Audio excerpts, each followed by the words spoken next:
Bienvenue à M2EV, un lieu où la présence de Dieu est bien réelle, où le Saint-Esprit agit aujourd'hui et où des vies sont véritablement transformées. Que tu sois en quête de guérison, en quête de restauration ou d'une relation profonde avec Dieu ou simplement d'un endroit pour grandir spirituellement, tu es au bon endroit. Ici, tu n'es pas juste de passage. Tu fais partie d'une famille. Peu importe ton histoire, peu importe ton parcours, peu importe ton origine, ici, il y a une place pour toi. Bienvenue dans une communauté où l'Esprit est au centre et où Jésus transforme des vies encore aujourd'hui. Nous avons notre séminaire du 6 au 9 mai, donc du 6 au 8, mercredi, jeudi, vendredi. Le séminaire commencera à 19h et finira à 21h. Et le samedi, nous nous retrouverons de 10h à 12h pour conclure le séminaire. Invitons chaque personne.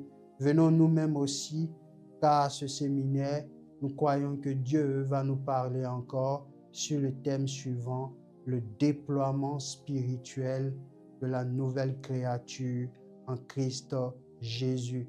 C'est un temps où nous serons là et nous voulons donc comprendre encore. Vous savez, parfois, en tant que chrétien, parfois en tant qu'enfant de Dieu, il nous arrive d'être chrétiens, mais de ne pas réaliser, de ne pas vivre concrètement les choses qui sont écrites dans la parole de Dieu. La Bible dit que nous sommes de nouvelles créatures, mais est-ce que nous vivons cela réellement? Paul dit, si quelqu'un est en Christ, il est une nouvelle créature. Les choses anciennes sont passées. Voici, toutes choses sont devenues nouvelles.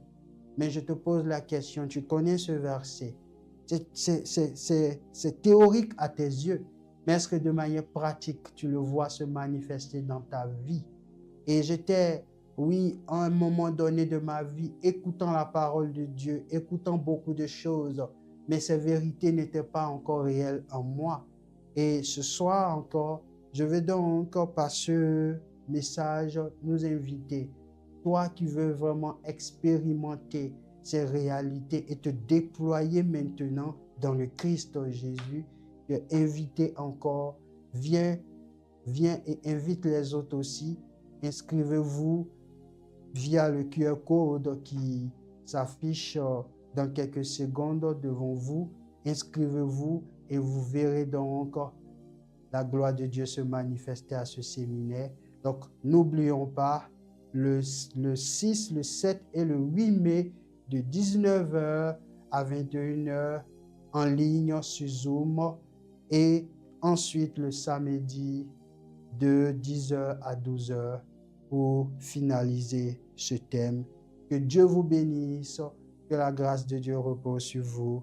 Et nous voulons ce matin continuer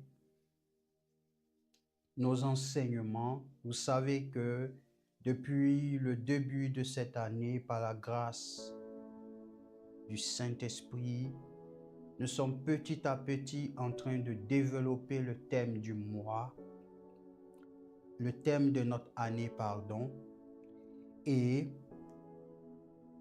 le thème de l'année qui est « Manifestons les pensées du royaume de Dieu » sur la base de l'œuvre achevée de Christ. Nous sommes donc en train de terminer le premier sous-thème.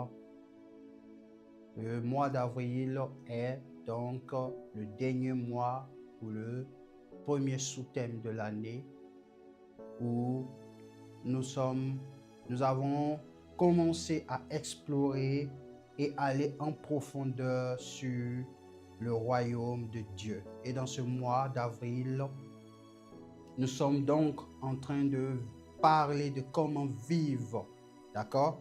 Vivre de manière tangible, vivre de manière pure le royaume de Dieu, mais quotidiennement, c'est très important. Et ce matin, j'aimerais donc vous entretenir sur le terme suivant, la prière rend le royaume de Dieu réel dans le quotidien du croyant. Je reprends. La prière rend le royaume de Dieu réel dans le quotidien du croyant. Alléluia. Qui aime la prière? Tout le monde doit aimer la prière. En tant qu'enfant de Dieu, tout le monde doit aimer la prière. M'entendez ce matin? La prière n'est pas une corvée. On peut penser parfois que la prière est une corvée. On peut penser parfois que la prière, elle est difficile. On peut penser que la prière, elle n'est pas facile.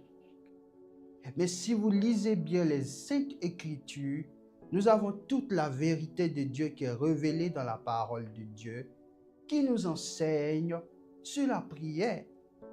Quand vous prenez par exemple Romains le chapitre 8, verset 26, il est dit « De même, l'Esprit nous aide dans nos faiblesses, car nous ne savons ce qu'il convient de dire, de demander. » Vous voyez ici, la Bible dit dans Zacharie le chapitre 4, verset 6, « Ni par force, ni par puissance. » Ce n'est ni par la force, ni par la puissance, mais c'est par le Saint-Esprit. Vous devez cerner la dimension de la puissance des Saintes Écritures et vous devez comprendre que lorsque nous sommes passés d'anciennes créatures à nouvelles créatures, ce n'est plus nous qui vivons, mais c'est le Christ qui vit en nous. Et parce que le Christ vit en nous par le Saint-Esprit, ce n'est ni par la force ni par la puissance, mais c'est par le Saint-Esprit. Alors, la prière, elle devient une corvée lorsque nous avons tout centré sur nous. Mais la prière n'est plus une corvée à nos yeux lorsque nous avons laissé le Saint-Esprit prendre toute la place en nous. Lorsque le Saint-Esprit est roi à l'intérieur de notre vie, lorsque le Saint-Esprit est Seigneur dans nos cœurs, lorsque le Saint-Esprit est celui-là qui a la dimension complète et totale de notre cœur, alors le Saint-Esprit travaille en nous. N'oublions pas dans le livre d'Hébreux que l'Hébreu nous dit que Jésus-Christ, le souverain sacrificateur, assis à la droite du Père, il intercède pour nous. Vous devez comprendre que la dimension de la prière n'est pas une dimension charnelle. La dimension de la prière n'est pas une dimension que nous donnons avec la vie charnelle. Non, la vie chrétienne, en réalité, je le crois de tout mon cœur, qu'elle n'est pas une vie chrétienne charnelle.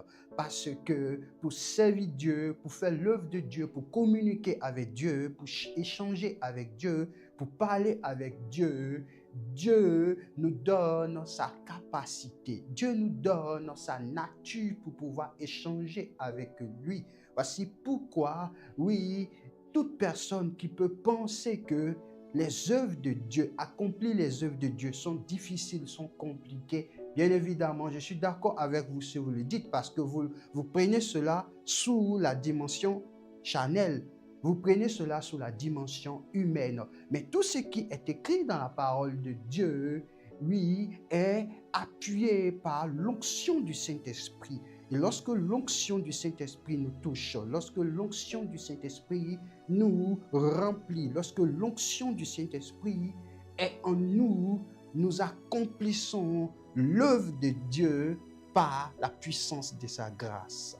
Et j'aimerais ce matin, avant que nous lisons ce verset de base, encourager quelqu'un, encourager chacun de nous à comprendre que nous devons encore davantage, par la foi, laisser le Saint-Esprit qui est en nous faire l'œuvre de Dieu. Vous me suivez? Tu dois laisser le Saint-Esprit. Quand tu commenceras à laisser le Saint-Esprit agir en toi, tout deviendra facile. Il faut que tu lâches prise. Il faut que tu lâches prise. Parce qu'on ne peut pas faire l'œuvre de Dieu, servir Dieu avec la dimension humaine. Nous allons commencer cette œuvre en 2 semaines. Nous allons commencer cette œuvre pendant 1 mois, 2 mois. Nous serons tout feu, tout flamme. Mais après ces 2 mois, après ces 3 mois, nous serons épuisés. Nous serons épuisés. Nous serons fatigués. Parce que l'œuvre de Dieu est une œuvre par le Saint-Esprit.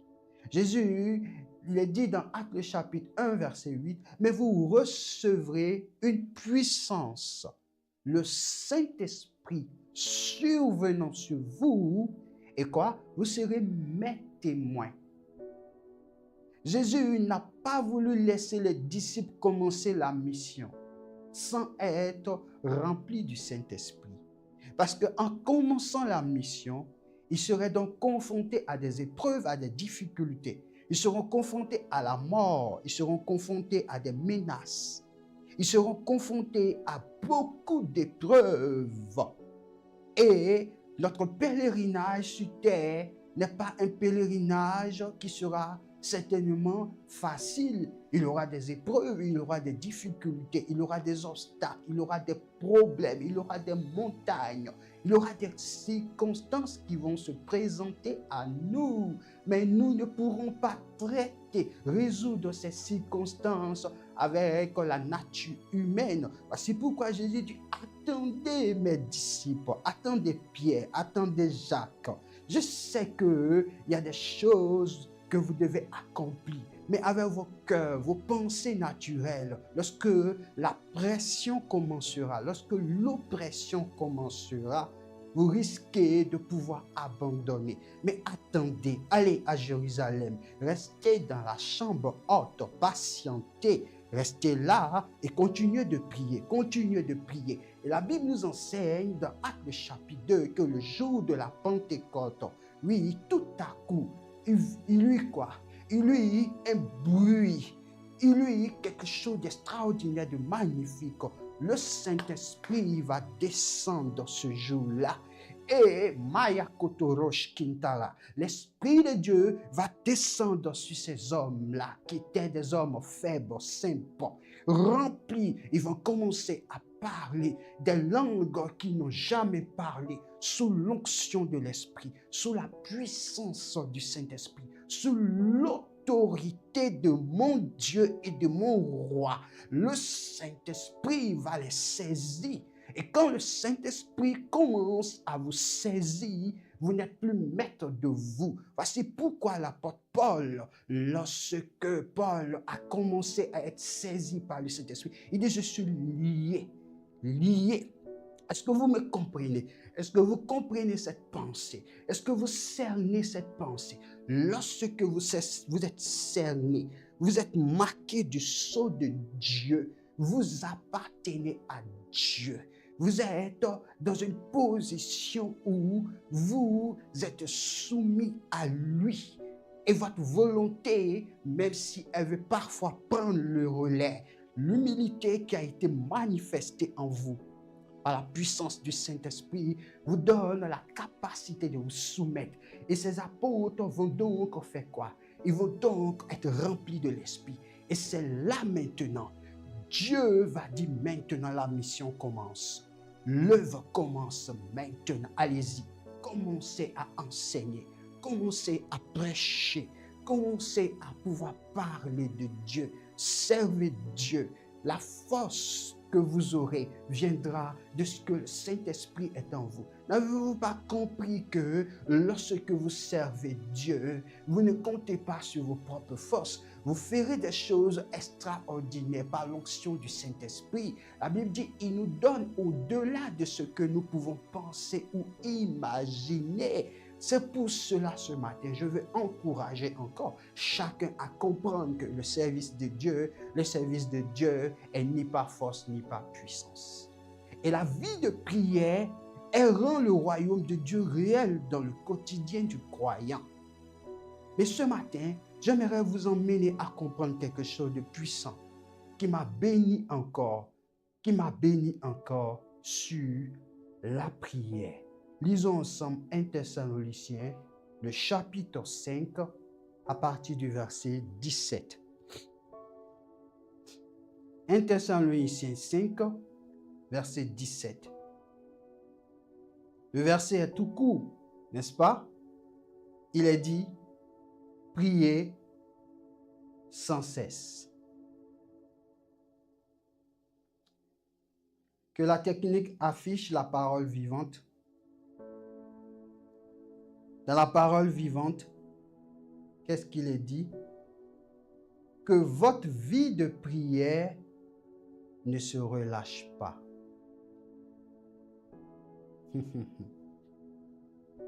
Que votre vie de prière ne se relâche pas. Bien. Suivez-moi bien ce matin. J'aimerais d'abord poser une question. Qui prie sans cesse? Qui a une vie de prière qui ne se relâche pas?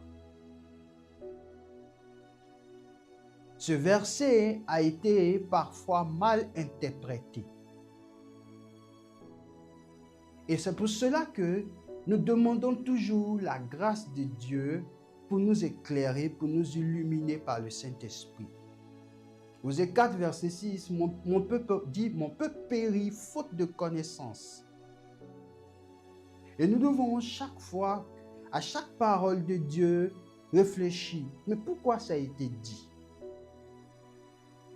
Et nous devons comprendre le contexte dans lequel Paul parlait ici à l'église de Thessalonique. Vous devez savoir que lorsque Paul a parlé à l'église de Thessalonique, ces croyants étaient donc face à des persécutions. Ok? L'église de Thessalonique faisait face en ce temps à des persécutions, à de l'incertitude. Il y avait des tensions. Oui, il y avait des tensions. Et cette église était une communauté jeune dans la foi. Vous comprenez? C'était une communauté qui était jeune dans la foi et qui vivait dans un contexte difficile. Écoutez-moi ce matin, s'il vous plaît. Imaginez un peu une communauté qui a été fondée sous l'évangile de l'apôtre Paul, qui fait face à des persécutions. Bien évidemment, l'incertitude peut se produire dans les cœurs. Vous êtes d'accord avec moi? Des tensions. Vous savez que lorsque nous sommes persécutés, vous savez que lorsque nous traversons des épreuves difficiles, des épreuves compliquées, vous savez que, étant jeunes dans la foi, n'étant pas matures, étant une communauté jeune dans la foi de ce temps, n'étant pas encore mature, cette église était en danger, en ce sens que le travail de l'apôtre Paul risquait d'être un travail en vain. Vous imaginez? C'est dans cette optique que Paul va dire à cette église, aux Thessaloniciens, de prier sans cesse. Ainsi, la prière constante permettrait à ces croyants de rester fermes dans leur foi. Ok? La prière constante permettrait aux croyants de Thessalonique de ne pas céder à la peur. Ainsi, la prière constante permettrait aux Thessaloniciens, aux croyants de Thessalonique, de garder une connexion avec Dieu malgré les circonstances. Vous me suivez ce matin? Donc, l'apôtre Paul était donc en train d'emmener ce peuple à réaliser. Vous dites, je n'ignore pas vos persécutions. Mais vous devez comprendre que ce qui est visé ici, c'est votre foi. Vous avez reçu la parole. Vous êtes jeune encore dans la foi. Mais les épreuves, les difficultés, les persécutions risquent de vous emporter. Et à partir de cela risque de vous pousser à ne plus avoir une connexion permanente avec Dieu. Pour cela, je vous demande de prier sans cesse. Pour cela, je vous demande de prier sans cesse. Pour cela, je vous demande de faire en sorte que votre vie de prière ne se relâche pas. Parce que si votre vie de prière se relâche, si votre vie de prière prend un coup, bien évidemment, vous serez donc esclave à nouveau comme vous l'étiez auparavant. Vous me suivez ce matin? Mais toi qui m'écoutes ce matin, vous avez parfois des épreuves. Vous rencontrez parfois des difficultés dans votre vie. Le cas de l'église de Thessalonique était un cas pour eux. Mais pendant que tu m'écoutes, ou toi qui m'écouteras après, certainement tu passes par du feu actuellement, par des situations compliquées, des situations difficiles. Mais écoutez-moi, au-delà de toutes choses, lorsque nous sommes enfants de Dieu, nous sommes croyants dans le Seigneur, dans le Christ, les épreuves, les circonstances, les difficultés peuvent nous bouffer notre foi très rapidement. Parce que lorsque nous passons, vous êtes d'accord avec moi que lorsque nous passons par des difficultés, par des épreuves parfois, nous n'avons même plus la force de prier. Nous n'avons même plus la force de prier. Or, nous savons que toute communion, toute connexion avec Dieu se fait par le moyen de la prière. Or, toute personne qui est en communion avec Dieu est en santé spirituelle. Toute personne qui est en communion avec Dieu est en santé spirituelle. Ça veut dire quoi? Ça veut dire que même si c'est difficile, même si c'est compliqué parfois, les situations, les épreuves que nous traversons, nous devons donc nous armer de courage, de force et d'entrer toujours dans l'esprit de prière. Et comme je vous le disais de prime abord, le Saint-Esprit prendra le relais. Il priera pour nous. Aujourd'hui, tu m'entends et tu m'écouteras. Ton cœur est lourd actuellement. Tu es dans une épreuve difficile. Tu es dans une douleur actuellement. Et tu n'as plus de force. Ce matin, je vais te dire que, au-delà de toute épreuve, au-delà de toute difficulté, ta foi doit être gardée. Ta foi doit être préservée. Pour cela, accroche-toi. Ne désespère pas. Ne désespère pas. Avant de pouvoir avancer, j'aimerais donc vous dire quelque chose. Nous devons éviter une erreur dans ce passage que nous venons de lire. prier sans cesse. Prier sans cesse ne veut pas dire passer sa vie isolée à prier. Vous avez compris? Prier sans cesse ne veut pas dire négliger ses responsabilités. Ce verset n'est pas en train de nous dire ici de prier 24 heures sur 24. Parce que si nous devons prier 24 heures sur 24, cela sous-entend que nous n'avons plus de responsabilité. Cela sous-entend que nous ne ferons plus rien dans la vie. Imaginez une personne qui travaille de 8 heures à 16 heures ou à 17 heures.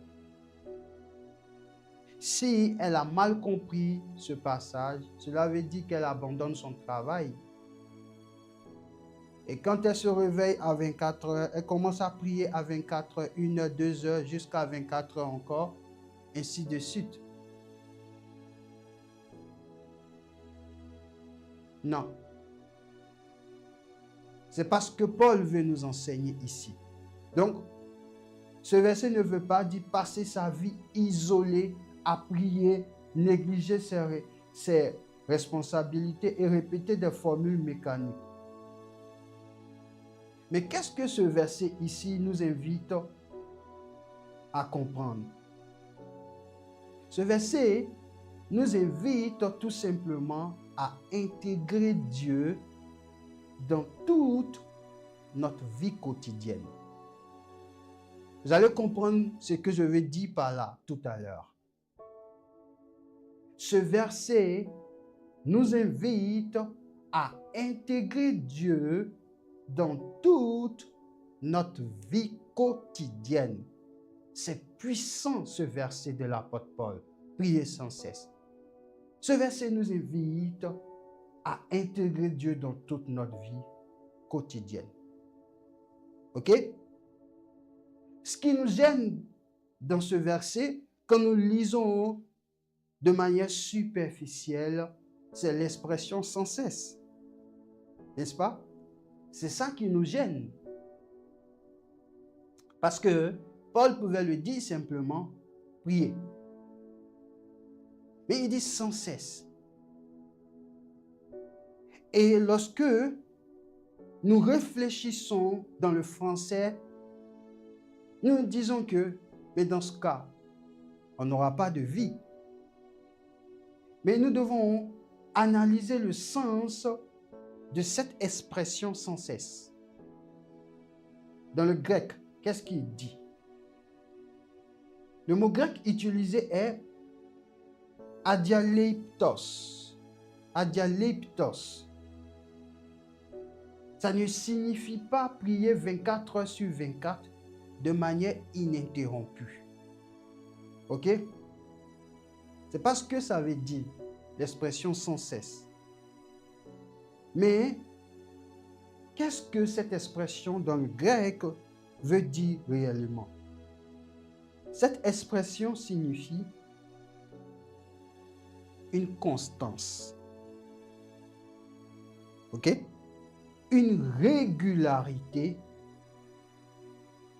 ou en d'autres termes, ce qui revient souvent. Est-ce que vous me suivez ce matin? La constance. Régularité. Par exemple, vous allez voir qu'il y a des chrétiens du 1er janvier jusqu'au 31 décembre de l'année, ils ont été constants à toutes les réunions. Ils ont été réguliers. Ils n'ont pas manqué une seule réunion à l'église. En d'autres termes, on va dire qu'ils ont fait un culte sans cesse. Vous me suivez? Si par exemple, à l'église, votre programme, vous avez un programme en semaine le mercredi, vous avez un programme en semaine le vendredi, et vous avez un troisième programme le dimanche. Vous n'avez que 3 jours de programme par semaine. Vous comprenez? La personne n'a pas été lundi à l'église, elle n'a pas été mardi à l'église, elle n'a pas été jeudi à l'église, elle n'a pas été samedi à l'église. Mais conformément au programme qui a été défini par l'église, la personne a accepté d'honorer ce programme. Et elle n'a jamais manqué ce programme. Donc, elle a été constante. Elle a été constante. Vous voyez? Donc, le mot sans cesse ici nous emmène à une constance, nous emmène à une régularité. C'est-à-dire ce qui revient souvent. Ce qui revient souvent. Ce qui revient souvent. En d'autres termes, cette expression signifie, c'est aussi une attitude intérieure continue tournée vers Dieu. D'accord? L'expression sans cesse, c'est une attitude intérieure continue tournée vers Dieu. Vous comprenez ce que je suis en train de dire ce matin? Que Dieu vous bénisse pour cette parole puissante ce matin qui est en train de faire du bien, je crois, à chacun. Nous avons compris maintenant le sens de l'expression sans cesse. Posons-nous la question maintenant, que veut dire prier? Mais prier ici, dans ce sens-là. Nous ne voulons pas généraliser. Mais ici, que veut dire prier?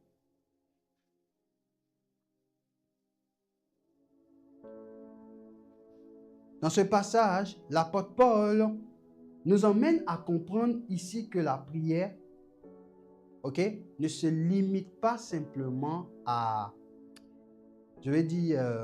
à des mots formels.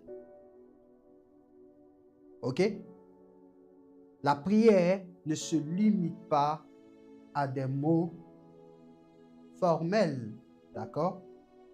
Où nous remplissons les formalités. Non, c'est pas ça la prière. Mais quand il parle ici de prier, cela inclut, dans un premier temps, parler à Dieu.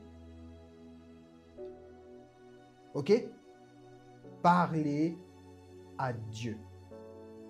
Mais lorsque nous disons que nous parlons à Dieu,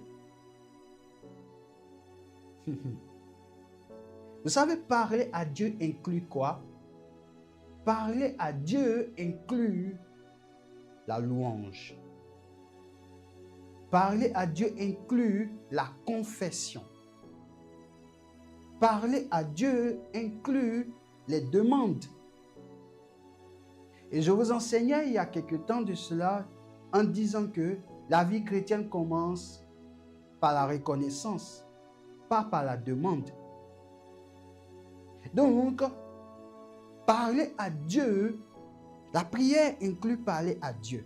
C'est-à-dire entrer dans un esprit où nous voulons louer Dieu. Mais aussi, nous voulons aussi être des personnes qui nous confessons devant Dieu, comme le dit Jean, 1 Jean, le chapitre 1. Si nous confessons nos péchés, il est fidèle et juste pour nous pardonner et nous purifier de toute iniquité.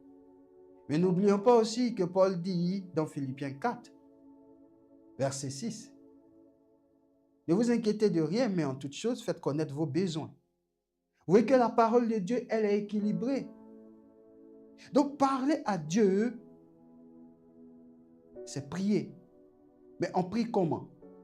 Nous prions d'abord par la reconnaissance.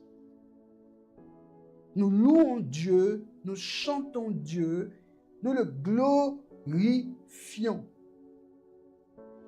Souvenez-vous, l'histoire de Paul et Silas. Vous vous rappelez de l'histoire de Paul et Silas? La Bible nous enseigne quoi? La Bible nous dit que lorsque Paul et Silas étaient arrêtés et lorsqu'ils ont été mis en prison, vous vous rappelez de ça? Paul et Silas étaient en prison. Ils étaient face à une épreuve. Ils étaient face à une difficulté là. Mais ils ont décidé de faire quoi? Ils ont décidé de parler à Dieu. Mais ils ont parlé à Dieu comment? Par la louange. Parce que le récit nous enseigne que vers le milieu de la nuit, qu'est-ce qui s'est passé? Ils se sont mis à faire quoi? À louer le Seigneur. Est-ce que vous sentez la puissance de la parole de Dieu qui libère? C'est pour cela que cet homme, il est mieux placé pour enseigner aux Thessaloniciens. C'est jeune. Vers le milieu de la nuit, ils se sont mis, ils chantaient les louanges de Dieu. En d'autres termes, vers le milieu de la nuit, ils étaient en train de faire quoi? Ils étaient en train de parler à Dieu. Et la Bible nous enseigne qu'en chantant les louanges de Dieu, qu'est-ce qui s'est passé?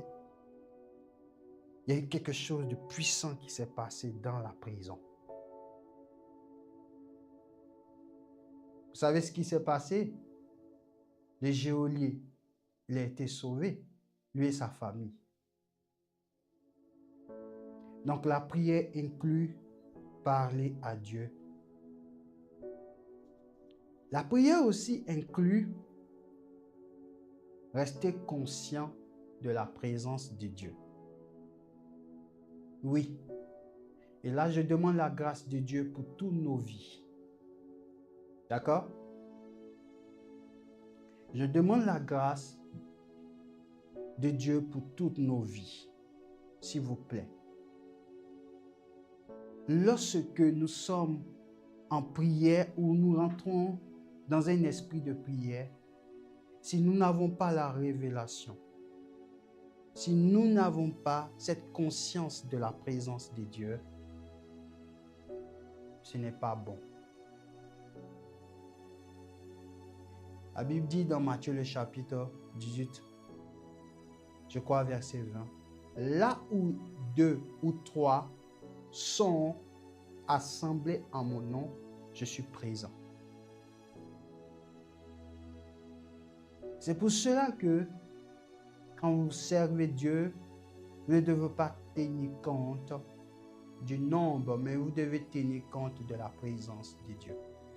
Il dit là où 2 ou 3. Qu'est-ce qu'il voulait enseigner ici? Il voulait enseigner que ne tenez pas compte du nombre. Mais sachez tout simplement que lorsque vos cœurs sont préparés, je suis là.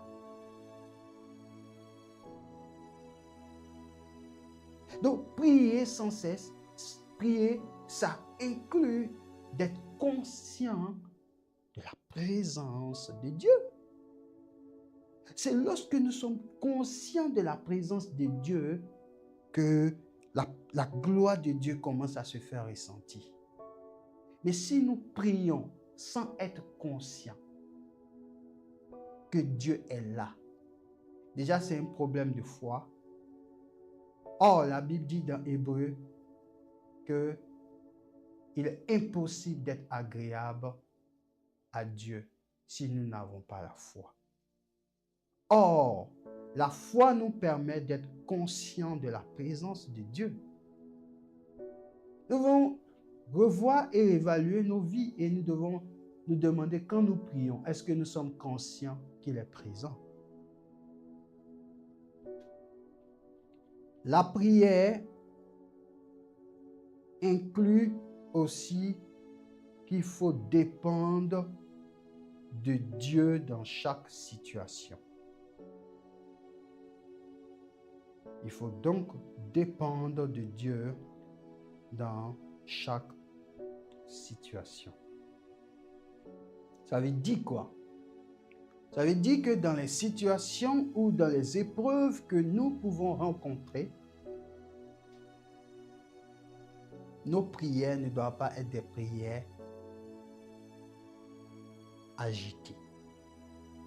Ça doit être des prières où nous avons à l'esprit que nous dépendons de Dieu. En d'autres termes, si je reformule ce que l'apôtre Paul vient de dire dans prier sans cesse.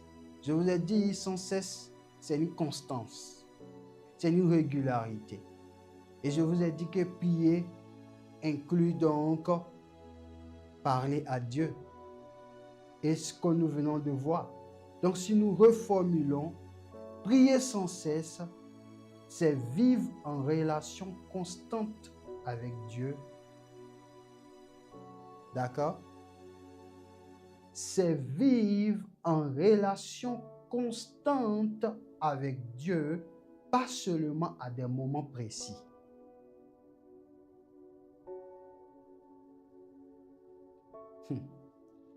Est-ce que vous cernez la puissance de cette phrase?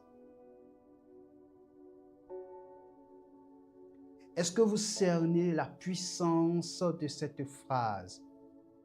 Je dis que prier sans cesse, c'est vivre en relation constante avec Dieu. Pas seulement à des moments précis. Nous avons parfois pris l'habitude de faire quoi? L'habitude de penser que lorsque nous devons prier, il nous faut un endroit peut-être où il n'y a personne, où il nous faut parfois être à l'église avec chacun pour prier. Mais la prière, en réalité, c'est une relation constante. Or, quand on dit que c'est une relation constante avec Dieu, ça veut dire que la prière n'a pas d'endroit. En d'autres termes, c'est que je veux dire, l'endroit ou le lieu où tu te trouves ne définit pas comment tu dois prier. Parce que toute la journée, vous partez au travail.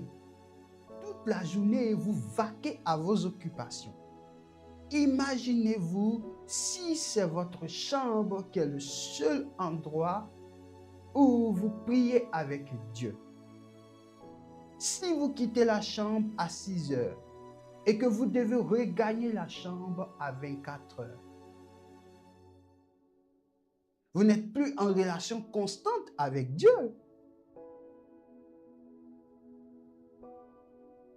Ce passage nous emmène à comprendre que la relation constante avec Dieu, elle est quotidienne. Ça veut dire quoi? Ça veut dire que même étant au travail dans mon bureau, j'ai la capacité de prier Dieu. Étant même assis avec mes collègues, j'ai la capacité de prier Dieu. C'est une relation constante. C'est une relation constante. Cela nous emmène à nous délivrer et à comprendre que lorsque nous prions Dieu, lorsque nous devons prier Dieu en tout temps et en tout lieu, nous pouvons prier Dieu. Si par exemple, je suis avec vous et que je suis arrêté et je vous écoute, je vous regarde sans parler, vous ne savez pas ce que je dis à l'intérieur de moi. Mais certainement à l'intérieur de moi, je suis en train de prier comme ça.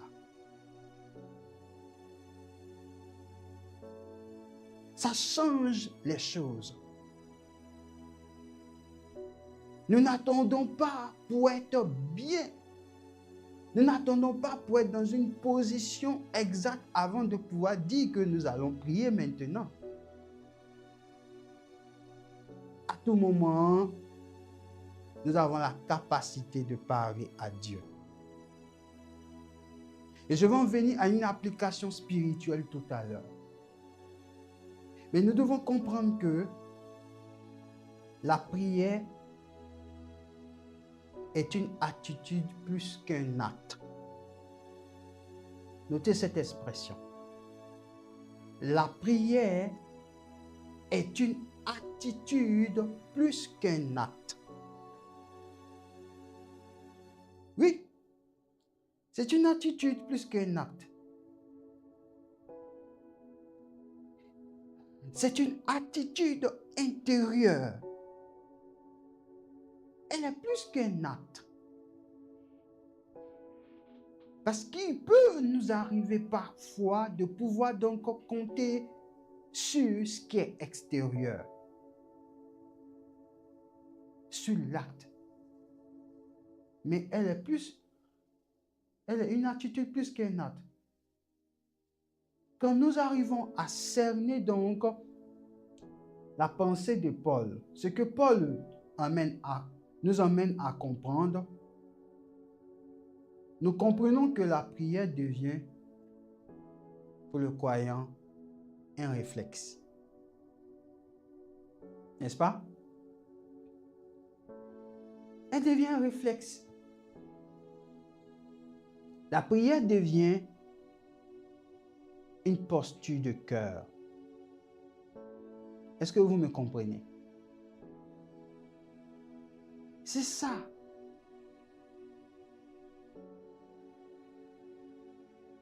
Imaginez-vous un peu. Nous avons la grâce chaque jour par notre Seigneur et notre Sauveur, Jésus-Christ, de respirer. Est-ce que nous réfléchissons avant de respirer?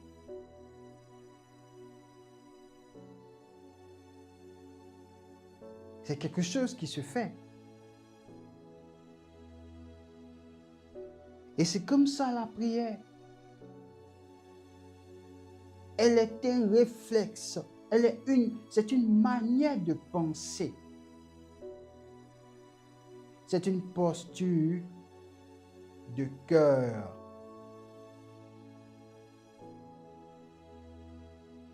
Donc, prier sans cesse ne veut pas dire que H24,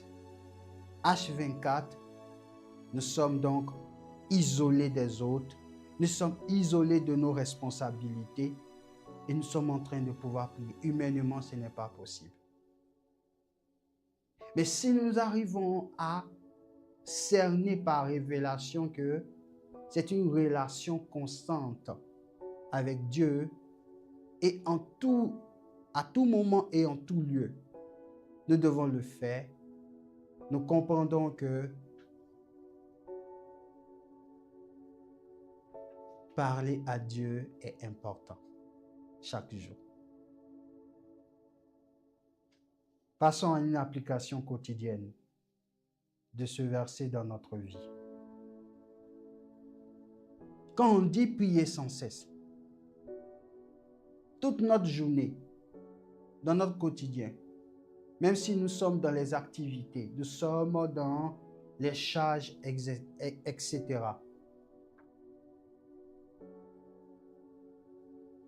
Savez que tout est intérieur avant d'être extérieur. Nous pouvons parler à Dieu dans nos pensées tout au long de la journée. Vous savez ça? Est-ce que nous appliquons cela? Nous devons parler à Dieu dans nos pensées tout au long de la journée. Même si le mot ne sort pas dans ma pensée, je parle à Dieu. Quand je suis en train de parler à Dieu dans ma pensée, je suis en train de prier.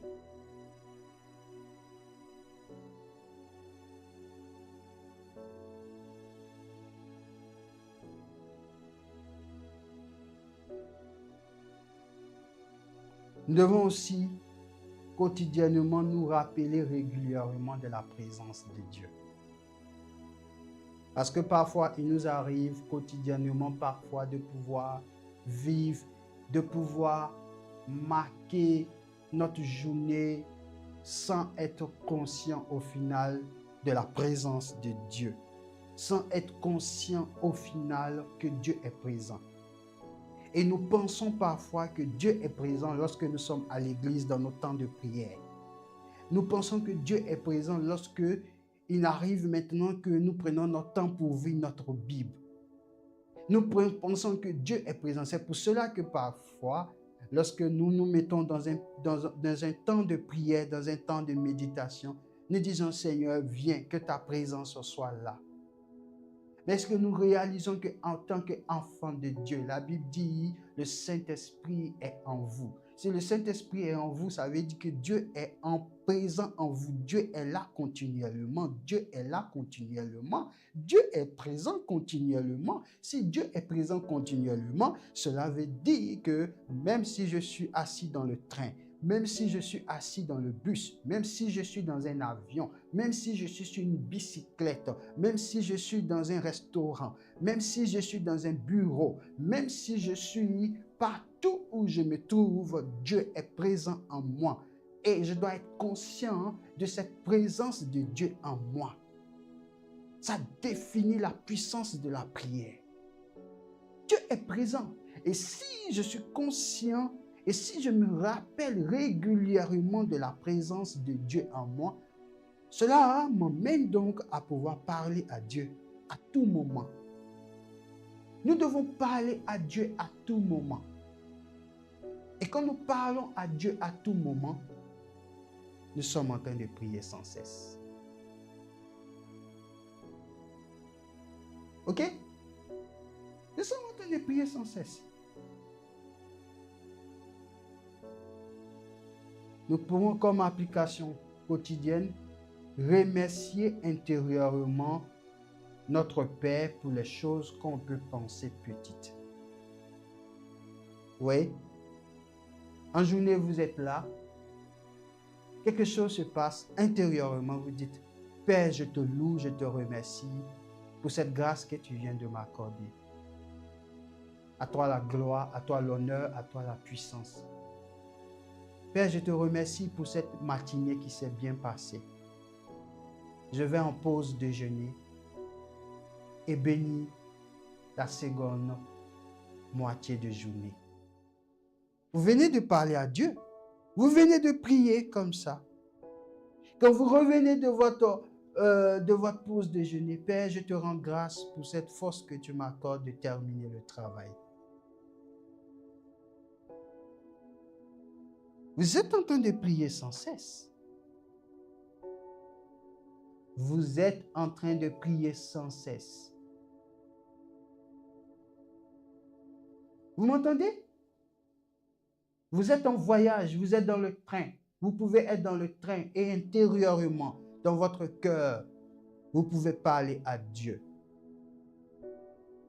Oh Seigneur, quand je regarde tes bontés, quand je regarde ta fidélité, dans vos pensées, vous pouvez nourrir même vos pensées en revenant sur les bienfaits de Dieu. La Bible a dit dans le Deutéronome, souviens-toi.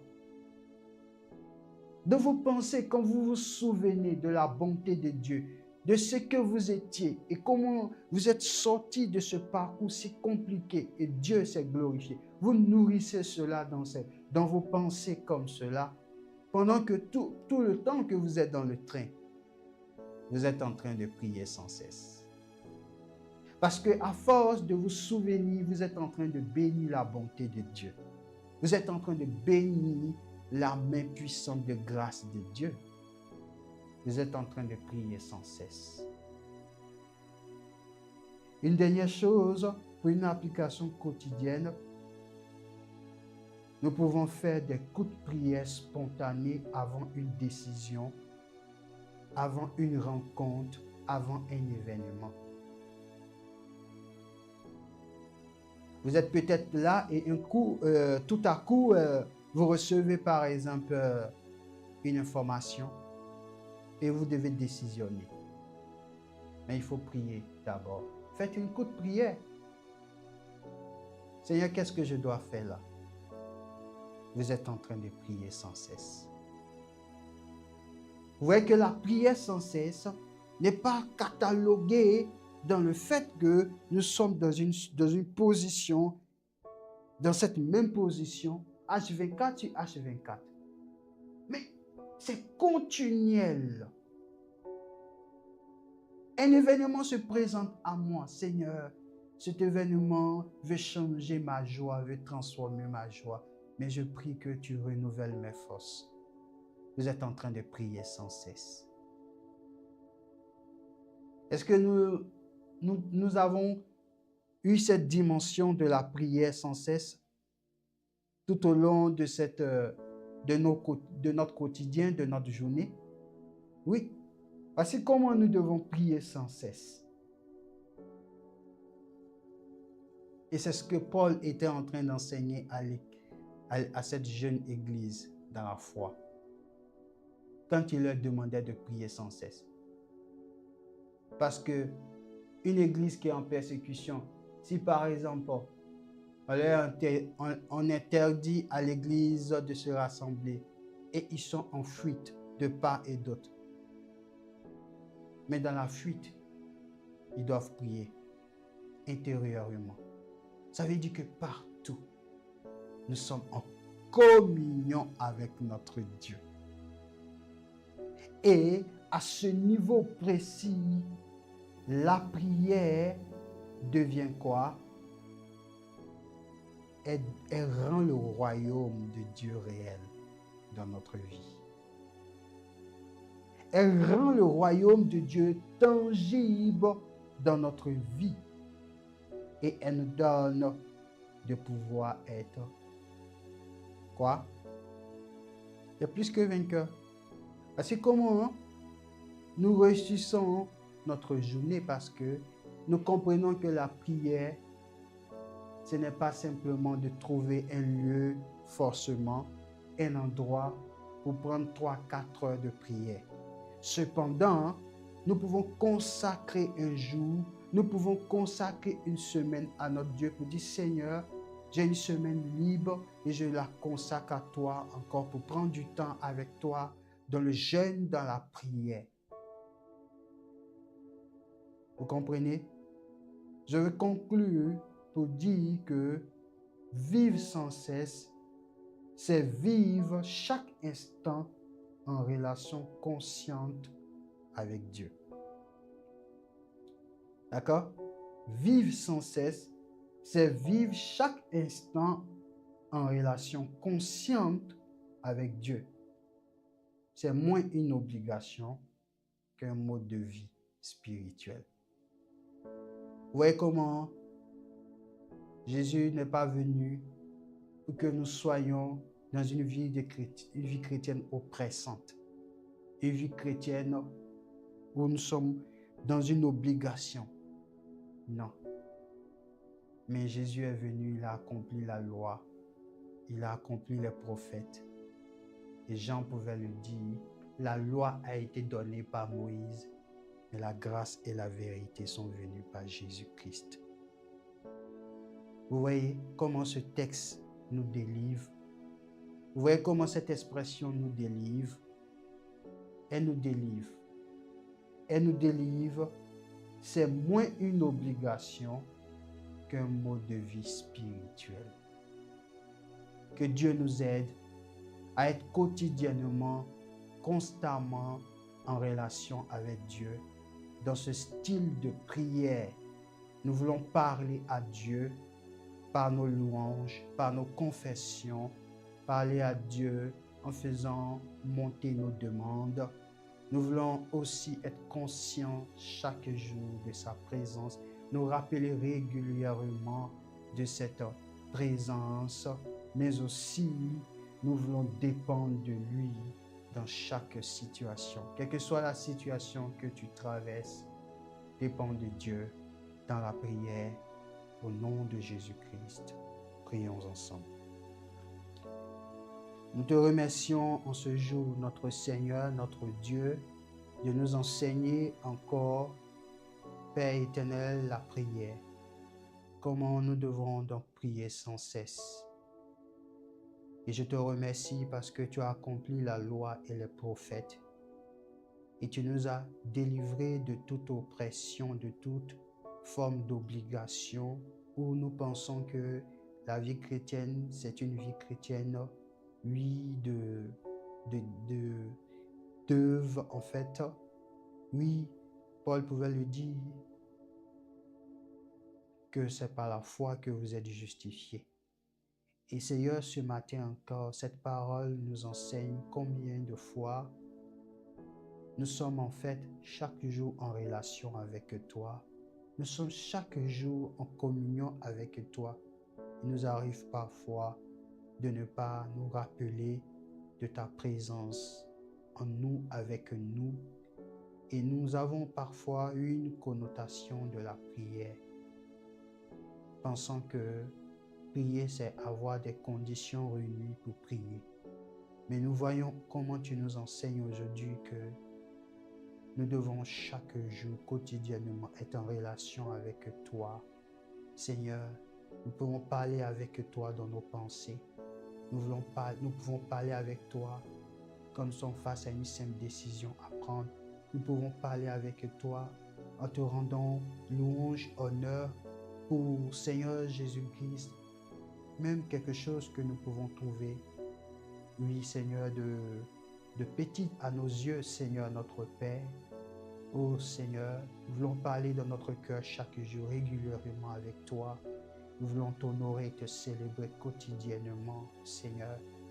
Seigneur, nous prions que la prière sans cesse soit notre partage, que ton peuple puisse comprendre ces vérités et que tu donnes la capacité par le Saint-Esprit à chacun de pouvoir l'appliquer. Le Saint-Esprit est l'applicateur de ce que Jésus a accompli. Oh, ce matin, nous prions que le Saint-Esprit applique ces vérités en nous. Nous ouvrons nos cœurs, nous acceptons à ce que le Saint-Esprit applique ces vérités en nous et qu'en tout temps nous soyons, Seigneur, dans une constance, Seigneur, dans une régularité, Seigneur, que nous revenons régulièrement, Seigneur Jésus-Christ, oh, dans cette relation avec notre Dieu. Il est présent en nous. Il n'est pas loin de nous. Il n'est pas loin de nous. Parfois, c'est nous qui nous éloignons de toi, mais nous comprenons que Dieu éternel, la prière est le moyen par lequel nous communiquons, nous échangeons avec toi. Ô grand roi, maître des cieux, maître de la terre, en ce jour encore, fais du bien à ton peuple réuni, fais du bien à tous ceux qui sont connectés, fais du bien à tous ceux, Seigneur, qui vont après écouter ce message. Que, Seigneur, les écailles tombent et que Dieu, la lumière du Saint-Esprit encore, éclaire chaque esprit. Nous sommes en communion constante avec toi et nous voulons parler avec toi chaque jour. Que Dieu éternel, cette vérité soit assise en nous, cette vérité soit assise en nous et que Dieu, dans les épreuves, dans les difficultés, dans les persécutions, nous devons comprendre que partout, nous devons parler avec toi. Nous sommes dans la rue, nous voulons parler avec toi intérieurement. Nous sommes dans un bus, nous voulons parler avec toi intérieurement. Nous sommes dans l'avion, nous voulons parler avec toi. Nous sommes dans un bateau, nous voulons parler avec toi. Dans un supermarché, dans un restaurant, partout, oh Dieu, nous sommes en constance, Seigneur, oui, de prière avec toi. Oui, nous dormons dans notre sommeil, nous parlons avec toi. Nous nous réveillons, nous parlons avec toi, Seigneur, parce que nous sommes liés, Seigneur. Ah oui, Jésus, à toi, nous sommes tes enfants. Oui, en ce jour encore, je prie que Dieu éternel, oui, ce message puisse, Seigneur, oui, bouleverser des cœurs, toucher des cœurs, toucher des vies, que Dieu éternel, ceux qui avaient aussi une autre façon de voir les choses, la puissance de la révélation arrive et éclaire les pensées, et que Dieu, chaque quotidien de nos vies soit renforcé par cette communion, Seigneur, et que Dieu, nous puissions toujours marchant partout parler avec toi. Seigneur, merci parce que, Seigneur, tu nous aides à ne point nous relâcher, Seigneur, dans la prière. Que ton nom soit béni, que ton nom soit glorifié et sanctifié. À toi toute la gloire, au nom de Jésus-Christ. Alléluia. Gloire à Dieu. Que Dieu nous bénisse pour ce culte. Merci à notre Dieu. Ma prière en ce jour, c'est que cette semaine soit une semaine où vous ayez une vie de prière sans cesse et que vous ne vous relâchez pas. Que Dieu vous bénisse. Nous nous retrouvons, si Dieu le veut, le mercredi à École Esprit et Vie à partir de 19h30 pour continuer encore avec les enseignements qui nous nourrissent, car l'homme ne vivra pas seulement de pain, mais de toute parole qui sort de la bouche de Dieu. Shalom, shalom.